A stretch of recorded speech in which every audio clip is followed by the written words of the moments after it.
Que tal falarmos já da soja de 2023? Esse é o nosso tema do vídeo de hoje. Se você não me conhece, eu sou Aledelar, eu sou um especialista em commodities e eu criei esse canal para levar informações desse mercado de uma maneira que você nunca viu. Se você não é inscrito, inscreva-se no canal, ative o sininho para receber a notificação sempre que eu postar um conteúdo novo. E hoje eu já quero começar a falar sobre a safra da soja aqui no Brasil de 2023.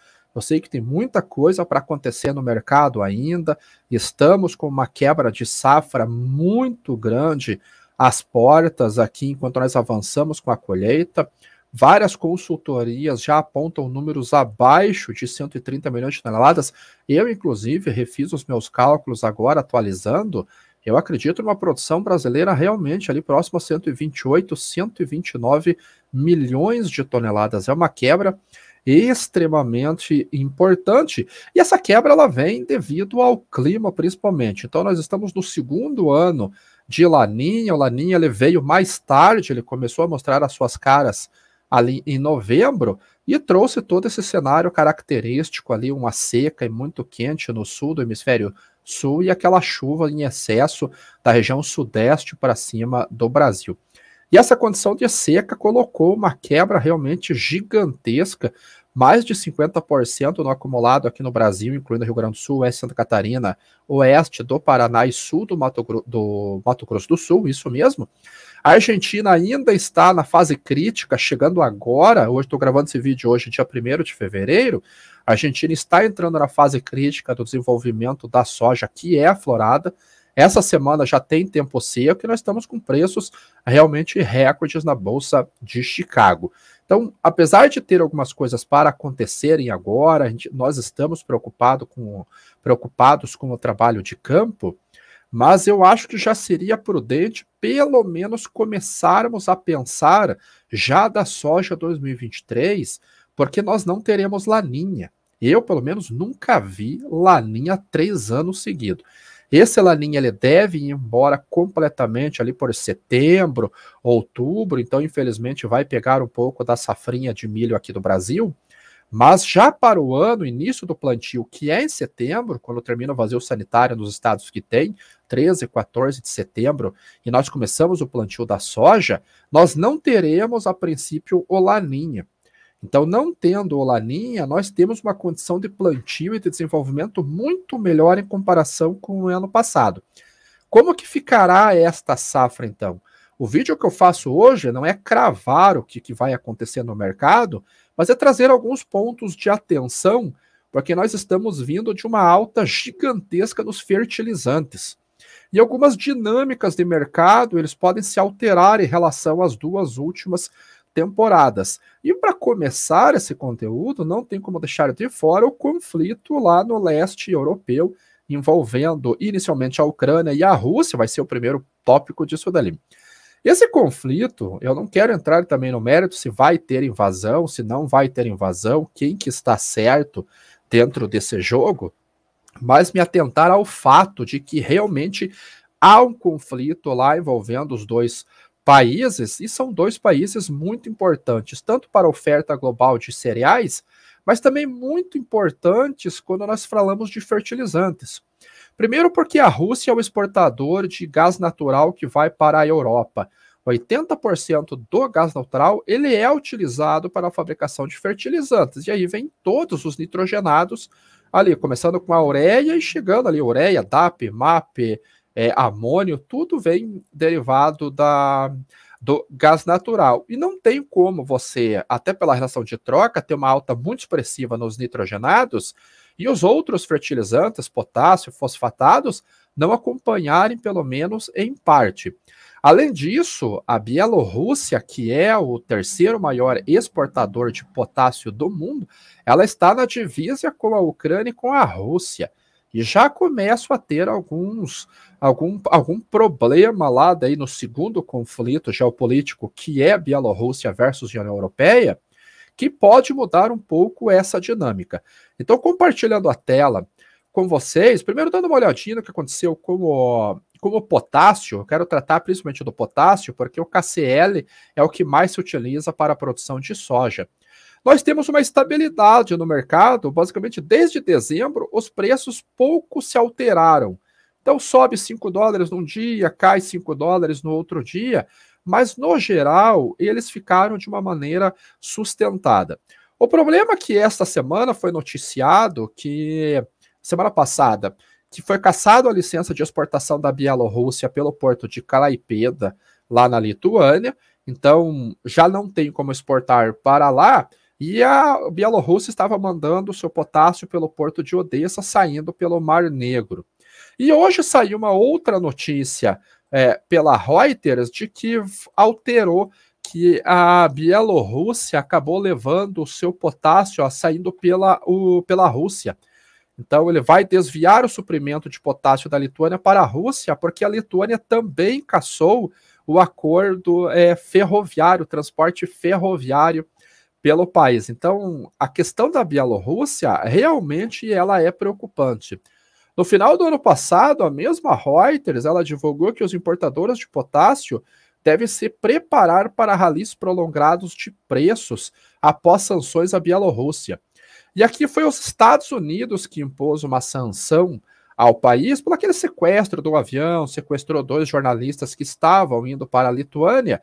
Os Estados Unidos foi lá e impôs sanção comercial, e a Europa também implantou essas sanções comerciais contra a Bielorrússia.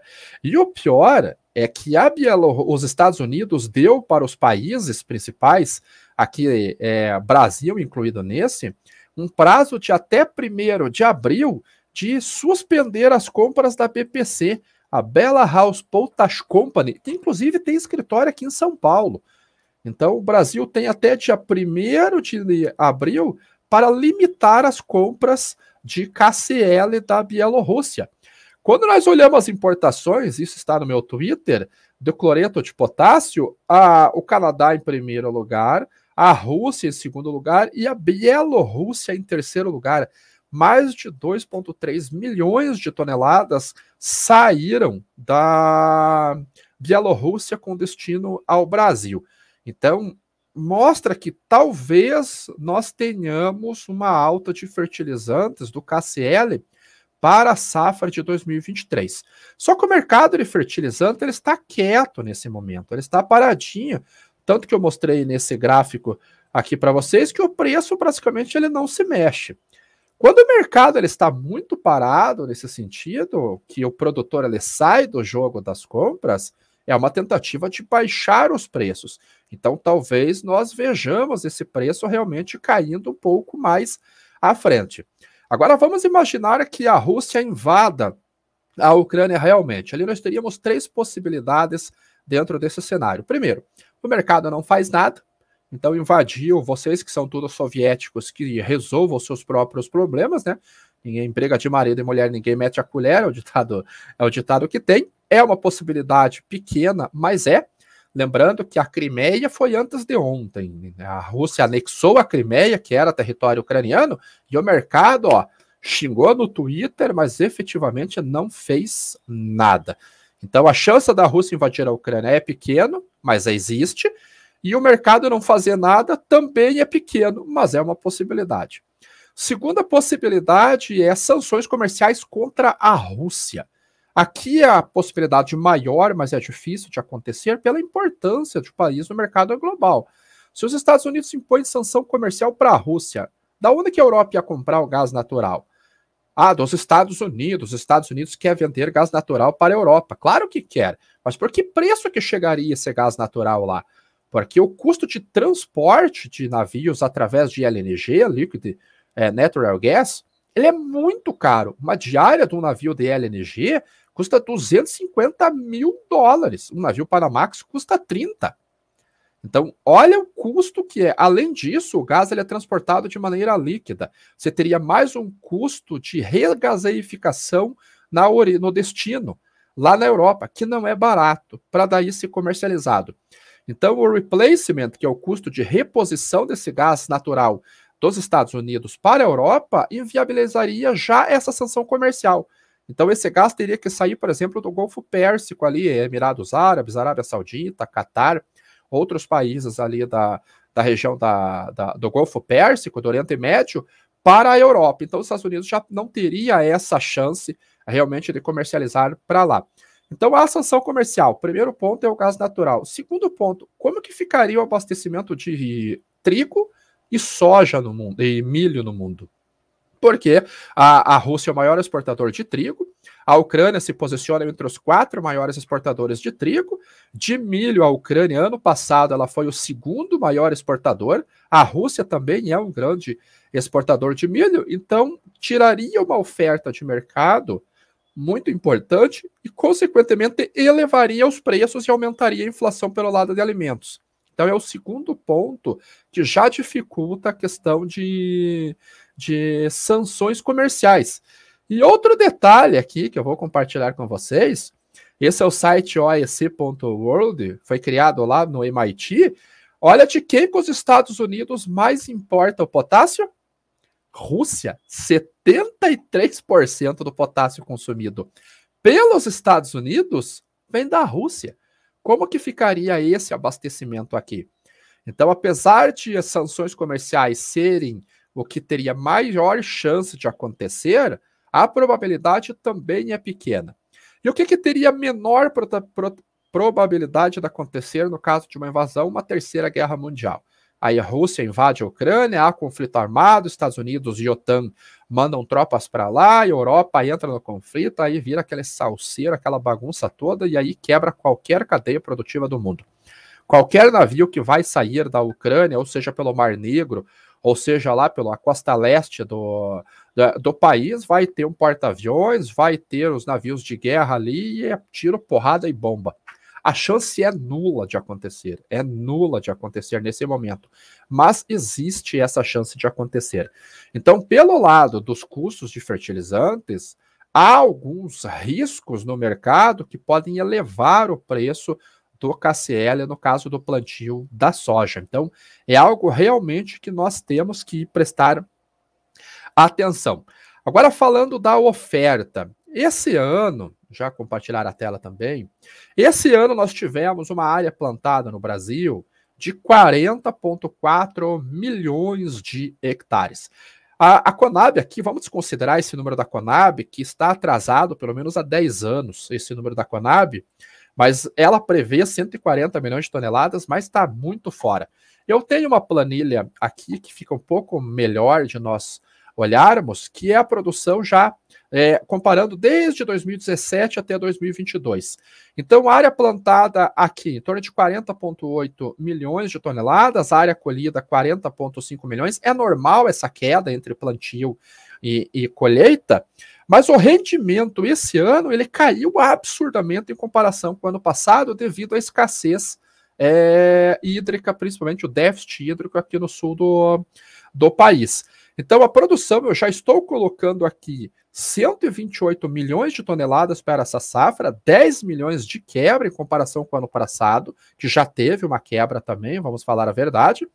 O processamento, inicialmente, nós tínhamos uma expectativa de 48 milhões, eu reduzi para 46,5, e as exportações eu reduzi em 8 milhões de toneladas. Então, eu tinha uma expectativa de 90 milhões de toneladas acima do ano passado, mas eu reduzi porque se nós não exportarmos 82 milhões, esse estoque de passagem vai zerar, vai ficar negativo. Aí a gente teria que importar soja para que preço queria o valor da commodity aqui no Brasil. Então, no Brasil, nós teremos um cenário muito apertado de soja ainda até a entrada da próxima safra. Mas notem que nós, ano a ano, nós temos aumentado a área de plantio. O que leva ao aumento da área de plantio? Os preços sustentados lá na Bolsa de Chicago, taxa de câmbio favorável, prêmio de exportação ajudando, basis regional ajudando, ou seja, o valor da saca em reais. E esse ano ninguém pode reclamar do valor, porque hoje nós chegamos a R$200, 1º de fevereiro, nós chegamos a R$200 a saca lá no Porto de Rio Grande. Então, enfim, chegamos, depois de 2 anos dessa conversa estar circulando no mercado, chegamos na produção. Vamos fazer uma matemática de saco de pão, vamos colocar aqui 42 milhões de toneladas, 42 milhões de hectares, desculpe, e vamos colocar a mesma produção do ano passado, que foi uma produção relativamente boa, mas não foi tão boa assim, vamos colocar aqui para nós vermos que números que nós chegamos. Ó. 148 milhões de toneladas a ser ofertadas no ano passado. Se nós mandarmos para o exterior a mesma quantidade do ano passado e consumirmos a mesma quantidade, 48 milhões, 90 milhões de exportação, nós conseguiremos repor um pouquinho esse estoque e ficaríamos um pouco mais confortável. Como nós não temos laninha, há uma chance muito boa de termos um ótimo desenvolvimento da safra 22-23. Agora, como que ficará lá nos Estados Unidos, que é o que vai importar para a Bolsa de Chicago, e eu já faço associação com a Bolsa de Chicago agora. O preço dos nitrogenados no final do ano passado dispararam. A gente viu a ureia aqui no Brasil, por exemplo, mais de R$6.000. É o valor. Agora está trabalhando a menos. Ainda bem que nós tivemos um derretimento nos preços da ureia. Não sei até onde que vai. Mas ano passado saiu essa matéria que lá em outubro, less corn, more soy, ou seja, menos milho, mais soja. Agora o preço do nitrogenado caiu e o potássio está com uma tendência de alta. Será que vai inverter essa balança de less soy, more corn, menos soja e mais milho? Pouco provável ainda. Apesar de que o site da Illinois, o Farm Doc, aqui mostrar que o milho ele tem uma relação mais favorável, ele é mais lucrativo do que a soja ainda em quase $30, eu acredito que a gente deva ter uma área maior para a soja por questão de dispêndio, de aplicação do fertilizante. Se lá nos Estados Unidos nós tivermos uma área maior, um incremento de área maior, com maior oferta, isso é pressão para baixo nas cotações lá da Bolsa de Chicago. Como que fica esse balanço lá dos Estados Unidos? Então esse é o relatório do USDA, eu vou colocar o site para vocês no descritivo desse vídeo, e quando nós olhamos aqui os estoques finais projetados para essa temporada, nós já tivemos uma elevação desses estoques. Porém, os prêmios aqui no Brasil subiram demais e a demanda já começa a migrar lá para os Estados Unidos. Então, talvez nós tenhamos um reajuste nesses estoques finais. Mas, nesse momento, houve uma elevação. Inclusive, a relação do estoque para uso, ele também teve uma elevação muito boa. Só que nós estamos atrasados também na comercialização de soja. Então, está migrando demanda do Brasil para os Estados Unidos para julho, agosto, setembro? Sim. Mas olha os números que nós estamos hoje. O USDA projeta, deixa eu ver se eu consigo dar um zoom aqui, ó. O USDA projeta exportações de 55 milhões de toneladas. Nós estamos com 44 milhões de toneladas no commitment. O commitment é a soma do outstanding, que é o que foi vendido e não embarcado ainda, o que falta embarcar, com o acumulado de exportações. Então, você vai somar 9 milhões mais 35 milhões, nós temos o total do commitment. Ano passado, nós estávamos com 57 milhões de toneladas. Então, nós estamos com quanto? 13 milhões de toneladas abaixo do ano passado, e a projeção para esse ano é menor do que o ano passado. Porque a demanda da China também está projetada menor. Quando nós olhamos a demanda, cadê aqui? Fundamental, você vê aqui, ó, importações da China está em 100 milhões. Ano passado eram 106 milhões de toneladas as importações. E a China fechou com 99, 100 milhões de toneladas até agora. Talvez dê um pouquinho um salto esse número. Mas nós estamos atrasados ainda com relação ao programa de exportação em comparação com o ano passado. Então, realmente, esses estoques americanos, eles têm uma chance também de ou se sustentarem, ou de aumentarem ainda se as exportações a essa migração não acompanhar o estoque americano, ou eles de cair se a quebra daqui na América do Sul, aí incluindo a Argentina, for muito grande. O que o mercado já projeta? Produção de soja para esse ano. Jacou. Realmente despencou, e os estoques globais finais para baixo. Então, o que eu quero mostrar para vocês com relação a todo esse cenário? No Brasil, nós ficaremos ainda com uma produção muito apertada, estoques apertados, teremos que restringir exportação ou consumo interno para não zerar os nossos estoques. Então, isso vai dar sustentação para o basis regional e para o prêmio de exportação. Se nós aumentarmos a área sem o Laninha, com uma condição climática muito favorável, que deve vir, eu espero que venha no ano que vem, nós teremos uma safra cheia no Brasil, e eu espero que venha, porque não aguentamos mais quebras de produção, e os indicativos, neste momento, indicam uma safra cheia, 150 milhões, pelo menos, no ano que vem. Os Estados Unidos, se houver um incremento de área para a soja, e ele que vai pegar uma condição climática um pouco mais favorável do que no último ano, a gente está falando de uma produção de mais de 120 milhões de toneladas.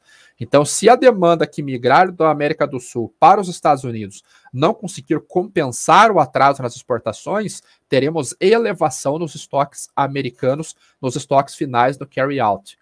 Então, cenário na Bolsa de Chicago pode ter uma pressão para baixo, há um risco de pressão para baixo nesse momento, e prêmio aqui no Brasil e basis aqui no Brasil, ele está com uma pressão para cima e vai dar bem dentro daquilo que nós comentamos, prêmio para baixo, bolsa para cima.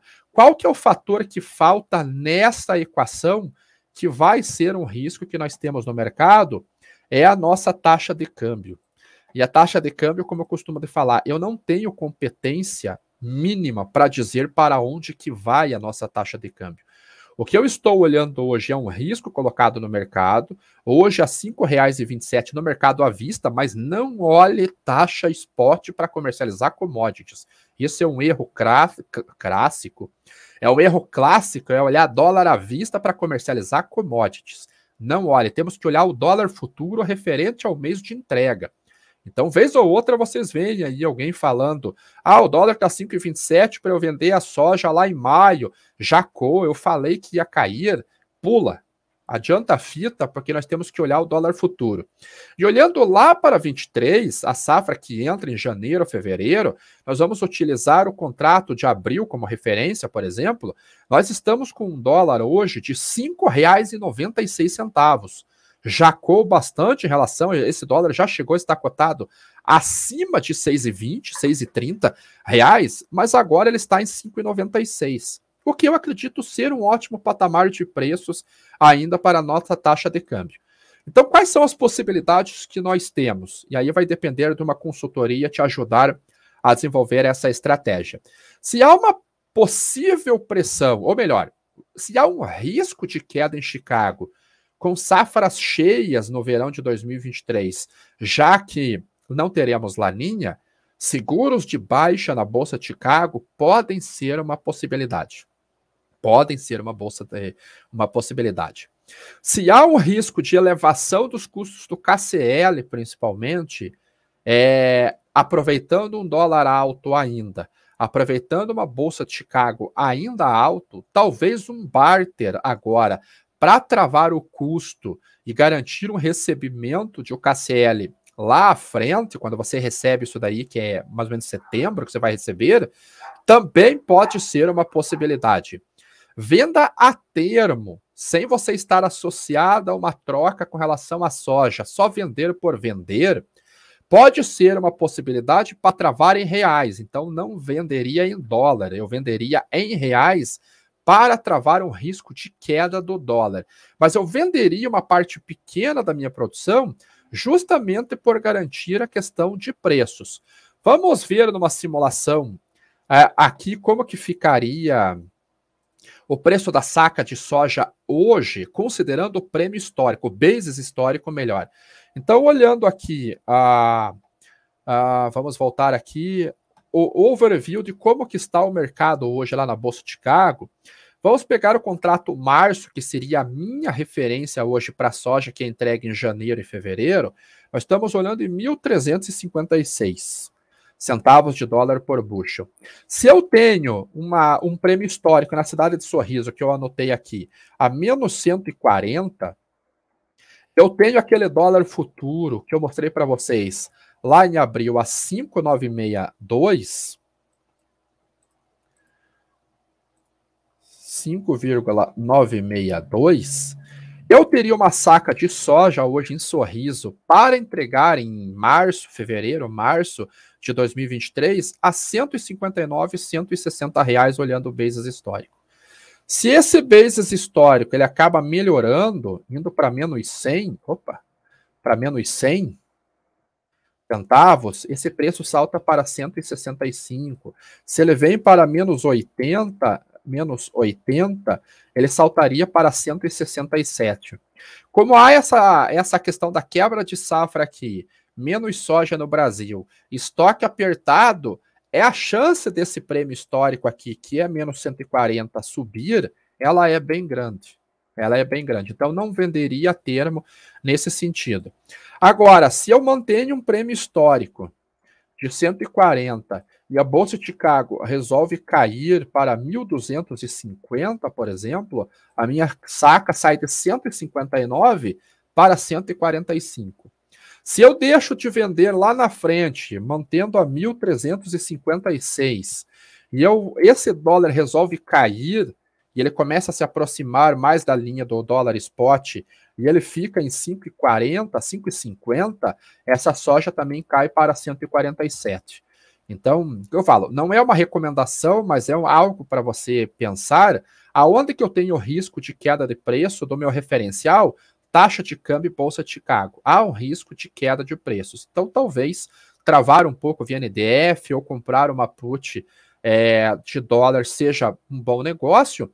Travar um pouco do meu custo através de uma operação de barter, seja ele puro ou seja ele teórico, também é uma possibilidade. Vender a termo para travar o dólar talvez seja uma possibilidade, mas eu prefiro um seguro colocando o piso nas cotações e esperar a mudança de sazonalidade para tentar criar pisos melhores e comercializações melhores. Aonde que será esse momento de acontecer isso?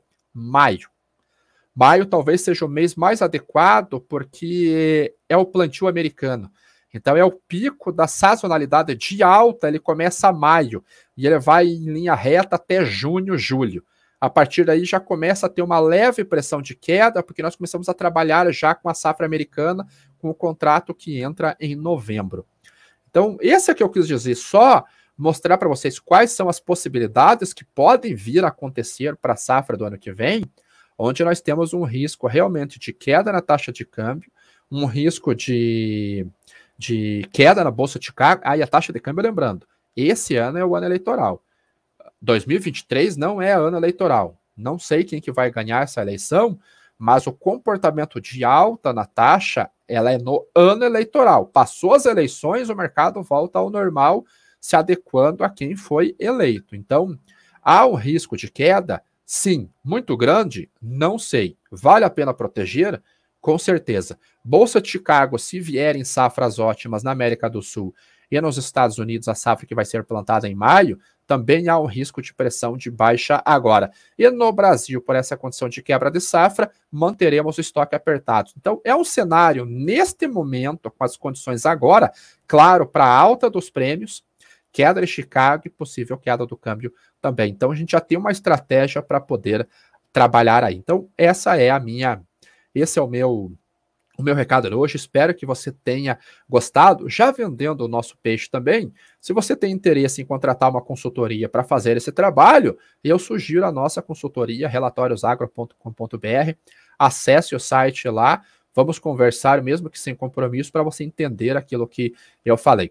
Mas a ideia do vídeo de hoje geralmente é essa, mostrar quais são os riscos que podem estar associados ao mercado e que já é possível pensar lá na frente para a soja 23. Então, curta o vídeo, me passa um feedback aqui do que você gostou e compartilhe esse vídeo também para ajudar algum produtor rural dentro desse mercado. Então, obrigado.